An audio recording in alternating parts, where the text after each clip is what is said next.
अस्सलाम वालेकुम दोस्तों, क्या हाल है? ठीक हो? तबीयत भी ठीक है। मेरा नाम मलिक मुश्ताक हुसैन है जनाब। आप यूट्यूब देख रहे हैं मलिक मुश्ताक हुसैन व्लॉग। आज व्लॉग दे जनाब मैं इत्थे वदा जनाब कमाली दे विच एक प्रोग्राम आए थे, एक दोस्त मिलना आए थे। इंशाल्लाह मैं आके जनाब और दी वीडियो की शूटिंग कर मैं माशाल्लाह मेरे पीछे सारे तुसें तो मकई खलोती जनाब। आज शाम का टाइम हो गया जनाब, गाना कुछ मारे हैं क्योंकि आज की जो खूबसूरत जनाब वीडियो माशाल्लाह तो जनाब अच्छी जनाब मकई जनाब मैं दिखाना जनाब। आज दोस्त मेरे भाई कुछ इंतज़ार ही खले तो हो हाल तो जनाब बदी कच्ची है दी ये पक्की जनाब। तो माशाल्लाह मैं हूँ जा रहे हैं मकई के नाल साइड की माशाल्लाह बड़ी ज़बरदस्त दूध छली चाय खलोती जनाब। देख सकते हो जनाब ये वक्री साइड तो ये वक्री साइड तो दो छलियाँ जनाब होंगी। तो हूँ मैं पे जनाब बंदे इंतज़ार ही मेरे खलोते माशाल्लाह।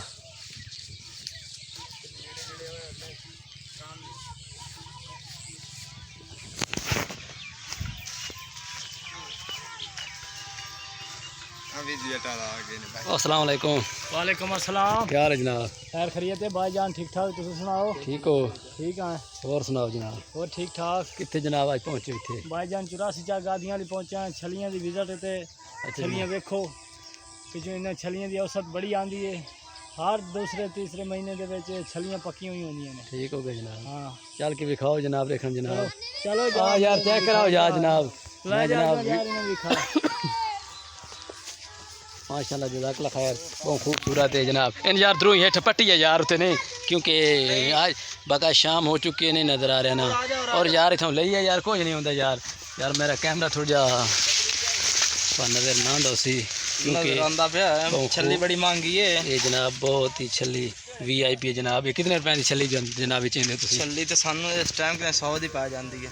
100 रुपए की छली? हाँ जी इतना खर्चा है। ठीक है जनाब। आओ बाहर निकले ना यार, थोड़ा जा माहौल है ठीक नहीं क्योंकि अस बाहर आन जाने हैं ना। आ वजो यार इतने आ जाओ। आओ यार इतने। हाँ जी दसो। हाँ सुनाओ जनाब। पूछो ये देखिए जनाब औसत शौसत के बारे में औसत जनाब जड़ी है ना स्याले वाली स्याले वाली 100 तो थल्ले ही रही है ठा। जड़ी ये वाली है ना हाड़ू मकई होंगी गर्मी की अच्छा जनाब ये 150 तो टप जाती है। ठीक हो त्रा 3.5 लाख दे त्रा दे 1 गेड़ जाती है। इन्हां दी औसत के बारे गल पे करें जनाब। इन्हां दी औसत दे खर्चा ही बहुत होंगे गर्मी वाली का जी। अच्छा कितना खर्चा होता तकरीबन? DAP गत्तो यूरिया गत्तो जी पानी को लाओ बिल बहुत महंगे हैं। अच्छा जनाब इस वजह से जी ठीक है। वो चंगी जाती है पिछू जेडे खलोते हैं जनाब। हाँ जी सुना पानी लावन वाला है ये क्या करेंदा है? ये पानी लेंदा है। अच्छा ये भाई जी स्प्रे करेंदा है। ये स्प्रे करेंदा है? हाँ ये स्प्रे वाला है, ये पानी लावन वाला। हाँ जी हाँ जी पानी किन्ने लाए नहीं दस? मैं जी लै लैन 10 पानी लग गए जी। मुकम्मल 10 पानी? हाँ जी नहीं आली लगने जी 3 पानी हो त्रै होर लगने 10 15 पानी लगने 5 होर लगने जनाब। हाँ जी अच्छा ते एदी टोकी शोकी दे के करेंदे जेडे सावा विचेंदे हो या दूजा? टोकी ने विचेंदे कोई छिलके दो लै जांदे ते छलियां सान दे जांदे। ठीक है छेल के ले गए। एदी मजदूरी कोई नहीं भरेंदे? नहीं जी ये माल वाले जनाब सोक जावें ते मजदूरी भरने आ जी। अच्छा जनाब 15,000 रुपये किले का है जी। छोटा छोटा मेरा बच्चा है। अच्छा जनाब दसो बच्चा अपना नाम तेरा की है? शबाज। की करे ना हाल में पट्टे कितना? माल चौकी मज्जी गाई है? 4 मज्जी है। अच्छा तू कला कर लेना कि होरी नाल करेंदे ने? करा लेंगे। कौन करेंदे? मैं कल जाना तारा कौन कर दो ना दिया? हाँ ओही मैं करना। तू कर लेना धारा? ए देखो जी छोटा जिहा बच्चा है ये धारा ही करता है। 4 मज्जी हैं उन्होंने पट्ठे ही कला जना कर लेंदा। अच्छा जनाब हाँ बहुत यार मेहनत निका जा बाल मेहनत पे करेंदे जनाब। आओ देखना जनाब देखना पिछली बैक साइड तो वजह है ना इडू पिछा यार मेरे को यार अंधेरा पाउंदा पे क्योंकि जनाब अंधेरा पा चुका है।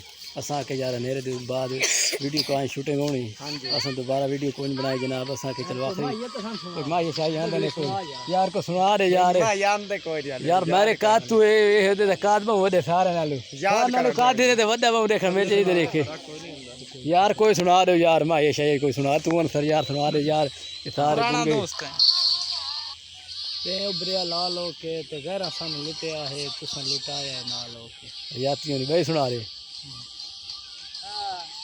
ਹੋਰ ਸੁਣਾ ਦੇ ਇੱਕ ਹੀ ਬੜਾ ਹੁੰਦਾ ਯਾਰ यार ये एक यार वो नाराज की दिखो तो है गाना सुना के यार शर्म कर यार ਯਾਰ ਕੋਈ ਸੁਣਾ ਦੇਵਾਂ चल सुना दे आखिरी जनाब साडी वीडियो अस कल तकरीबन घर चला जाना है ते पिछू तुहान बड़ा VIP मॉल है कल वाला करे सुनो घर ਆ ਕੱਲ ਚਲੇਗਾ ਸੁਖਾਰਾ ਸਾ अच्छा जनाब ਕੱਲ ਉੱਥੇ ਵਾਂ ਕੇ ਵੀਡੀਓ ਬਣਾਈ ਸੋ ਜਿਹੜੀ ਕੋ ਬਣ ਗਈਆਂ ठीक हो गया मेहरबानी जनाब कल दी होर वीडियो बनाई सी उठां ही वहीं की घर ਤੇ ਬੜਾ VIP ਮਾਹੌਲ जनाब ਹੈ बड़ा VIP ਰੇਤ ਹੀ ਖਾਵਣੀ ਨੇ ਸਿਰੇ रेत शेत दी वगैरह वीडियो जो बनानी यार ਵੇਖੋ ਮੱਕੀ ਕਿੱਤਾ ਨਜ਼ਰ ਆਉਂਦੀ ਪਈ ਹੈ पिछू सारी ना दी मकई रो टोटल जनाब इन्हां दी भैणी पिछू नजर आनी पई उसे जनाब ठीक है जनाब मेहरबानी सारे चैनल को सब्सक्राइब करें मेहरबानी जनाब अल्लाह हाफिज़ okay thank you very much.